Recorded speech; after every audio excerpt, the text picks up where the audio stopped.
Au fait, la conduite sportive, ça abîme la voiture ou pas? Tu sais, on entend souvent, ouais, fais pas trop le con avec la bagnole, tu vas l'abîmer. Doucement avec la bagnole, je veux l'aménager. Et nous, sur cette chaîne, on parle de voiture sportive et de conduite sportive. Alors la réponse c'est oui et non. Ça dépend déjà de ce qu'on appelle conduite sportive, on va détailler, et de si certaines règles sont respectées ou pas. Alors c'est pas des règles, c'est pas des lois, mais on va dire que celui qui veut aller loin ménage sa monture. Même quand on tape dans les voitures, même quand on roule fort, qu'on a une conduite sportive. Alors déjà, qu'est-ce que c'est que la conduite sportive? Si par conduite sportive, on sous-entend faire du circuit ou faire des spéciales de rallye, donc faire de la course, ah oui, là ça abîme ta voiture, ouais. Parce que t'as personne qui arrive en face, t'as un chrono, t'as une voiture de course qui est dédiée qu'à ça, et tu vas comme un gros porc. On s'en fout de la voiture, le but c'est péter le chrono. Et si un truc qui casse, c'est pas grave, on réparera ça après la course ou pendant la course. On a des pièces de rechange et des mécanos au stand. Ah là oui, ça abîme ta voiture. Et puis les sorties de route, et puis comment dire, les châssis qui tapent au sol, il y a tout là. Je peux dire que là, tu abîmes ta voiture.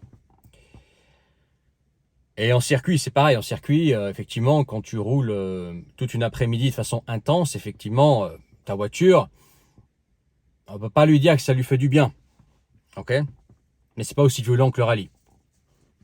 Ensuite, nous, on parle de conduite sportive, on parle de se faire plaisir, voilà, d'avoir une conduite, on va dire, avec un esprit sportif, sur des petites routes, dans l'école, en montagne, etc. Se faire plaisir au volant, en fait. Toujours, bien évidemment, en respectant les limitations de vitesse. On est bien d'accord. Et là, en fait, la réponse, elle est beaucoup plus nuancée. La première chose, déjà, c'est est-ce que tu respectes les temps de chauffe et d'arrêt? Qu'est-ce que c'est qu'un temps chauffe? Ça veut dire que quand ta voiture est froide, tu tapes pas dedans. C'est comme la femme en fait. Toi, quand elle est froide, tu vas pas comme un bourrin, sinon tu vas lui faire mal. C'est pareil avec ta voiture. Donc qu'est-ce qu'on fait? On fait chauffer la voiture. Et comment on fait chauffer la voiture? On fait pas chauffer la voiture en faisant tourner le moteur un quart d'heure avant de prendre la route. Avec ça, tu vas faire chauffer effectivement juste ton moteur. Mais c'est tout. Et le reste de la voiture ne va pas chauffer. Ça veut dire que généralement, quand les gens disent voilà, je fais chauffer mon moteur, ma voiture, ils sous-entendent qu'il faut faire chauffer le moteur et qu'ensuite c'est bon. Non. Il y a d'autres trucs à faire chauffer dans ta voiture. Alors bien évidemment, tu as le moteur, l'huile du moteur, liquide de refroidissement, que ton moteur soit bien à température, ton huile, pour que la protection soit optimale quand tu vas commencer à taper dans les tours. Mais il y a aussi de l'huile dans ta boîte de vitesse. Et celle-là aussi, il faut qu'elle monte à une certaine température, sinon tu abîmes ta boîte de vitesse. Tu as aussi de l'huile dans tes ponts, devant, derrière, si tu as une 4 roues motrices. Tu as aussi de l'huile, par exemple, c'est le cas sur les voitures dans ton Haldex. Donc c'est un sort, pour simplifier, sorte d'embrayage en fait qui enclenche la motricité du roue arrière quand tes roues avant se mettent à patiner. Certains appellent ça le 4 roues motrices intelligent, mais il y a aussi une huile avec un filtre. Et il n'y a pas que ça, il y a aussi, notamment quand on parle de conduite sportive, il y a aussi les suspensions. Dans tes suspensions, pas le ressort, mais dans tes suspensions, il y a de l'huile. Si tu tapes dedans comme un bourrin tout de suite, ça fait pas du bien à tes suspensions. Il faut mieux que ton huile soit un petit peu à température, notamment quand il fait froid. Ça, c'est l'autre chose. Autre chose, tes pneus. La différence entre un pneu chaud et un pneu froid, elle est énorme. Un pneu qui est tout froid, notamment en hiver, il décrochera beaucoup plus vite qu'un pneu qui est chaud. Donc il faut aussi faire chauffer au minimum tes pneus, notamment quand tu vas commencer à faire des appuis, que tu vas commencer à taper dedans. Parce qu'un gros appui sur un pneu froid, ça va te faire tout drôle. Voilà. On peut également parler des freins. Alors sur les freins, on va dire de série, c'est pas tout à fait vrai ce que je vais dire. Mais par contre, si tu as des freins haute performance, si tu as des plaquettes, on va dire un peu plus sportives, voire des plaquettes de course, il faut que ton disque arrive à une certaine température pour avoir tout le mordant. Quand ils sont très froids, ils ne sont pas au mordant optimal. Donc tu pourras avoir des surprises si tu te mets d'un seul coup à taper dedans. Voilà quelques exemples. C'est que ta voiture, faut qu'elle roule un petit peu. Donc moi, quand je fais chauffer ma voiture, je la fais pas chauffer avant de prendre la route. C'est-à-dire que je prends la route tout de suite avec la voiture. Je démarre la voiture et je prends la route. Et là, pendant 10 km, alors quand il fait très chaud, ça peut être un peu moins, ça peut être 7 km. Mais en hiver, 10-12 km, je roule doucement. Mode, papy, etc. Je décompose mes rapports. Tranquille.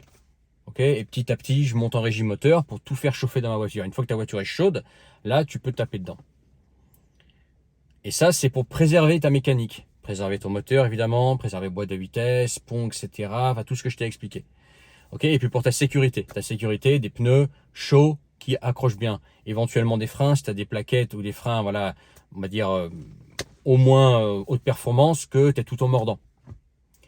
Donc pour ta sécurité et pour, comment dire, j'ai envie de dire la sécurité de la voiture, mais ménager ta voiture, il faut faire chauffer ta voiture. Pareil pour les temps d'arrêt. Les temps d'arrêt, alors ça c'est notamment vrai pour les moteurs turbo. Voilà, par exemple, je suis dans une voiture turbo. Les temps d'arrêt, moi je vois notamment les plus jeunes, la nouvelle génération, ils sont fous avec les temps d'arrêt. Genre ils arrivent à fond avec leur Golf R, tu sais, avec leur Golf R qui fait pang-pang de partout, là. Je déteste ça. C'est vraiment un truc qui est à mort. Mais bon, ils arrivent comme ça au rassemblement automobile, puis ils coupent le moteur. Mais t'es fada ou quoi? Laisse tourner ton moteur, surtout quand t'as tapé dedans. Si t'as tapé dedans comme un porc, mais laisse tourner ton moteur 3 minutes à l'arrêt. Si t'as pas trop tapé dedans, moi, si par exemple j'ai roulé en dessous de 2500 tours minute et que j'arrive sur un parking, je laisse tourner, allez, 30 secondes au moins. Mais quand j'ai tapé dedans, moi je laisse tourner ma voiture 3 minutes. Hein, pour que, voilà, tout se remette en place et que ton turbo, en fait, descende en vitesse. Parce que ton turbo, quand tu tapes dedans, il monte à des vitesses folles. Et si tu coupes ton moteur, en fait, ton turbo n'est plus alimenté par l'huile. L'huile qui sert déjà à lubrifier le turbo, mais aussi à refroidir le turbo. Donc il faut mieux laisser tourner ton moteur pour que ton turbo redescende en régime. Parce qu'un turbo, ça prend une vitesse de dingue. Hein. C'est hallucinant, je sais plus exactement, mais c'est digne d'une turbine. Hein. Donc ça, c'est aussi un truc à faire.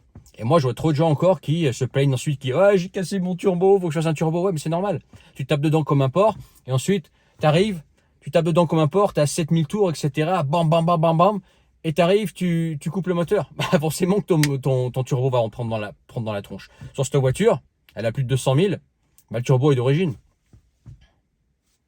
Pourquoi? Parce que possiblement ceux avant moi, ils en ont pris soin, et je pense qu'ils en ont pris soin, vu l'état de la voiture quand je l'ai acheté, et puis parce que moi j'en prends soin.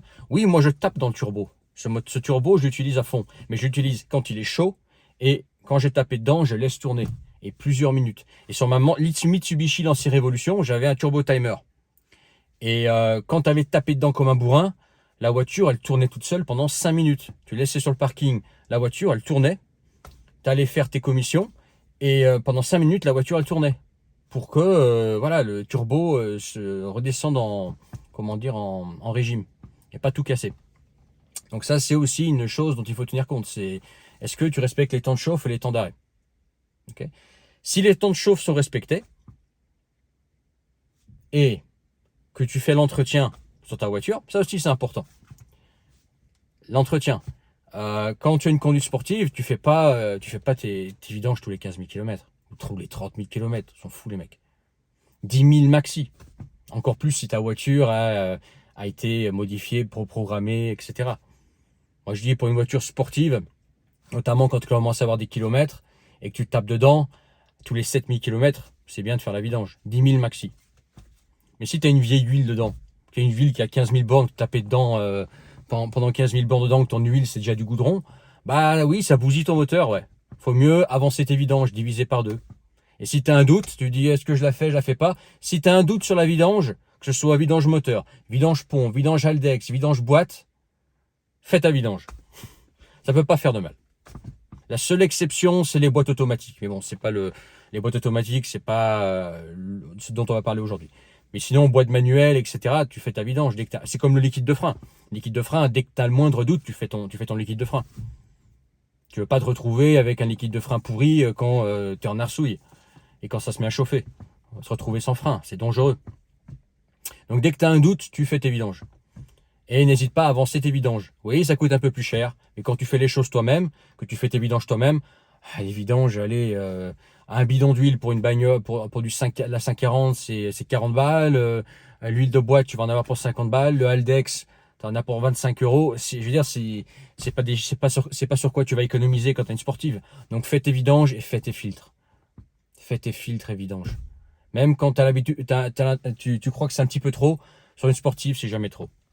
Mais si ta voiture est bien entretenue, que tu respectes les temps de chauffe, tu respectes les temps d'arrêt,